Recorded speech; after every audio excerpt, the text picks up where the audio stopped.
First I will speak English, then French, then Dutch.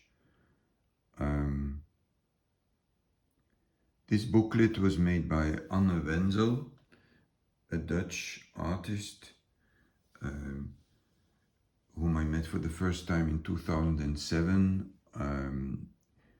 at SMAC, where she showed an installation with ceramic works and painted walls, a total installation on the basis of dark ceramics. It's the first time I saw anything of the like. This was long before the current fashion of ceramics in Belgium and Holland. The book's called Reality Check, and it contains 64 pages.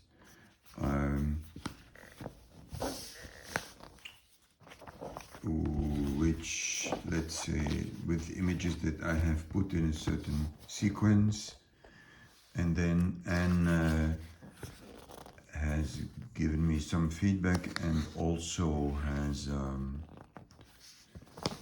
added some collages of found footage of mainly political images, or images of political events, situations, violence, protests,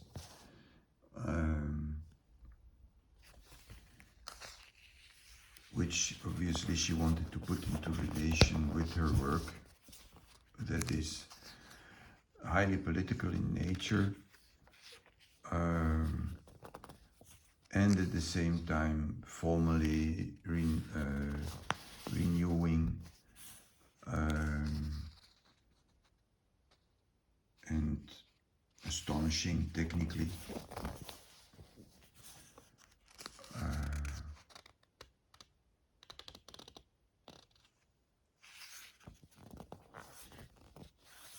She made these collages the same night I made the layout. The next day I visited her and I found the images still on the floor. I was agreeably surprised by this fast way of working together and this swift seizure of what was needed. So of course her work is about a feminist stance, but it's more. One might say it's about feminine identity, but I don't think so. I don't see it that way. I also don't need to know what the work is about.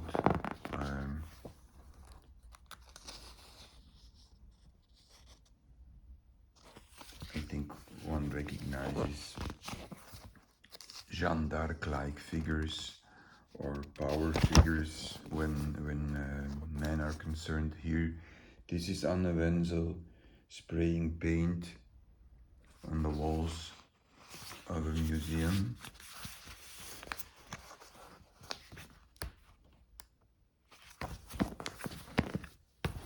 I wrote a text for the book, but she didn't like the text. She thought it was rather trivial. And then I said, wow, you are the first person in 40 years to call a text of mine trivial. I already threw it away. See, these are, also women, let's say feminine figures in ceramics that seem to relate to busts of men, famous men, kings, French kings.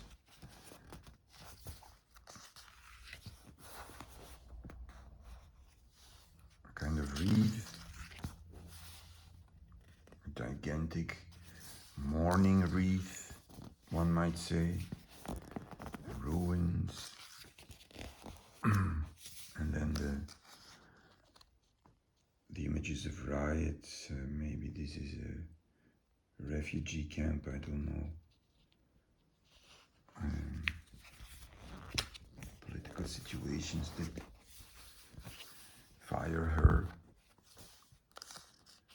motivate her. Yeah, and these men have melted faces.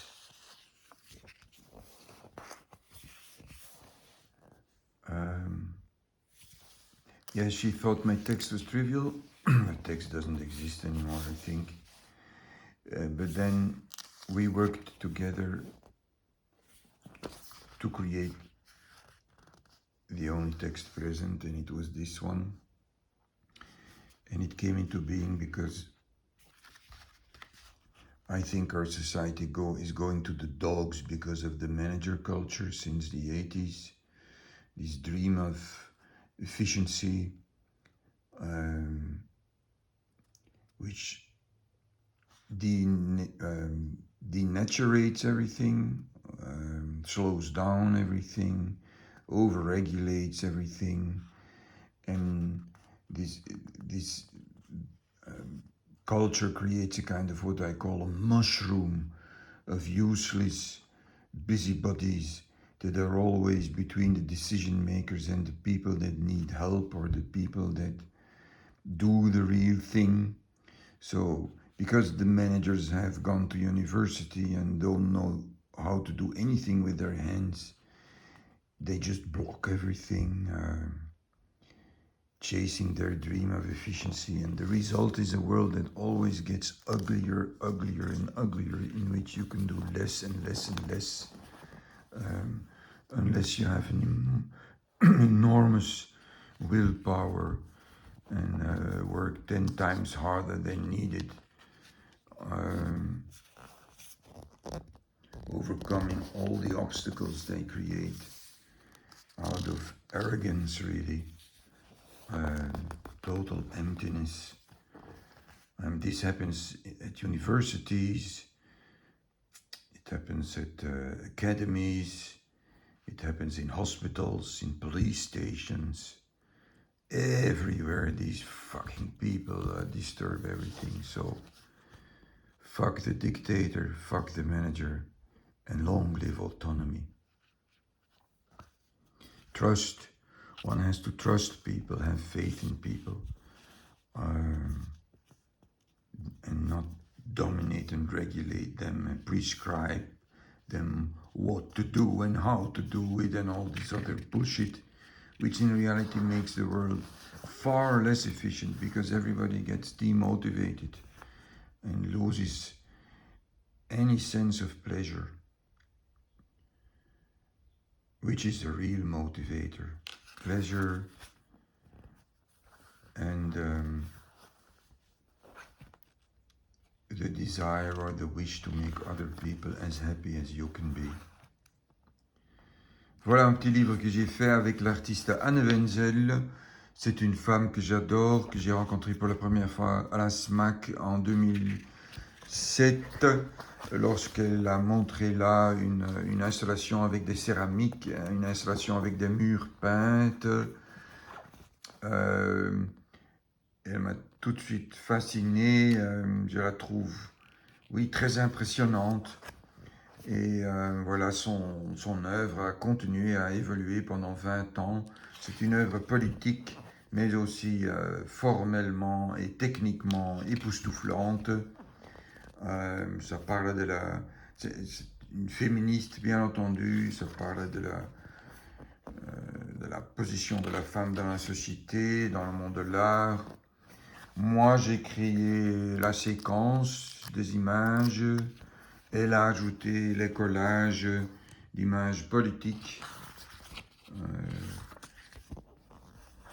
images d'atelier. Oui, ici, les statues d'hommes, les sculptures d'hommes qui ont dominé une ville pendant si longtemps. Et ces variantes ou ces alternatives à cette culture dominatrice.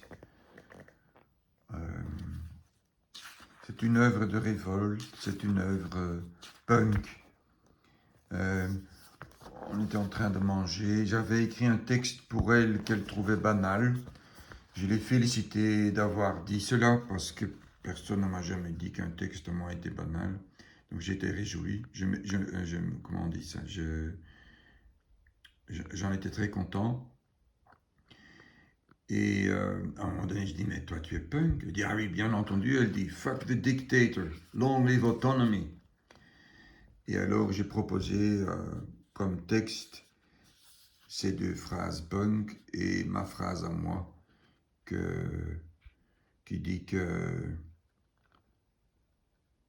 on pourrait foutre tous les managers sur une île déserte quelque part et leur faire réguler la vie d'eux-mêmes, une vie qui sera totalement vide de sens, de plaisir, plein de régularisation débile pour chasser une efficacité qui en réalité n'existe pas et sûrement pas si elle est organisée par des gens qui n'ont jamais fait quelque chose, qui ne savent pas utiliser leurs mains, qui ont fait un peu d'université quelque part et qui pour cette raison pensent qu'ils comprennent et savent tout. Et ce qui leur permettrait de dire aux autres comment ils doivent faire et ce qu'ils doivent faire. Et sachant que ça se passe dans les hôpitaux, dans les commissariats de police, dans les académies, dans les universités, dans n'importe quel endroit, sans aucune imagination. La première chose qu'un manager fait dans un musée, c'est installer un café. Donc maintenant, il n'y a plus de musée sans café, sans restauration. Parce que sinon, les gens ne viennent pas. Pense-t-il. Ma proposition serait de... Le résultat, après 40 ans d'interférence, est qu'il n'y a plus aucun musée qui est vraiment un musée en Belgique, à part quelques tout petits peut-être. Et on est en train de changer tout le musée en Luna Park, en parc d'amusement. Et ma proposition, c'est de vraiment en faire des parcs d'amusement et de montrer l'art dans des églises abandonnées. Pour les gens qui veulent voir de l'art en paix. Dans les écoles, la même chose. On vient tout le temps te dire comment il faut donner cours, ce qu'il faut dire, comment il faut le dire. Mais eux, ils ne l'ont jamais fait. Est-ce que vous avez déjà pensé à la possibilité d'introduire de l'interaction dans votre cours, me demande-t-on, après 25 ans d'expérience. Voilà, een boekje over de Nederlandse kunstenaar Anne Wenzel, die ik heel erg bewonder als persoon en als kunstenaar. De flaptekst uit mijn ergernis over de bemoeienissen van managers in musea, politiecommissariaten, hospitaals, universiteiten, waar ze overal hun droom van de efficiëntie najagen en alles kapot maken, omdat ze zelf natuurlijk niets met hun handen kunnen doen, nooit de dingen zelf hebben gedaan, eigenlijk helemaal niet weten dat je niet vooraf kan bepalen dat je een dame die verkracht is, maar 13 minuten lang mag verhoren, wat ik hoorde van een politieman uit Parijs. Of dat je een patiënt in een ziekenhuis maar zoveel minuten lang mag wassen. En al die andere verschrikkelijke onzin die er in musea toe leidt. Dat er natuurlijk in de eerste plaats altijd een cafetaria moet komen. Want anders komen de mensen niet. En daarna moet je ook allemaal immersive onzin toevoegen. En het allemaal opleuken. Zodat er uiteindelijk geen kunst meer te zien is. En je uiteindelijk zou hopen dat elk museum in Vlaanderen dan maar gewoon wordt omgebouwd tot een debiel Plopsaland. Waarbij ik niet oneerbiedig wil zijn over het eigenlijke Plopsaland. Maar wel over de aanpak van de debielen die onze musea beheren. En dan, zodra dat gebeurd is, de kunstwerken gewoon tonen in leegstaande kerken, waar ze rustig en in stilte bestudeerd of bekeken of ervaren kunnen worden. Mooi boekje, fijne kunstenaar, Anne Wenzel.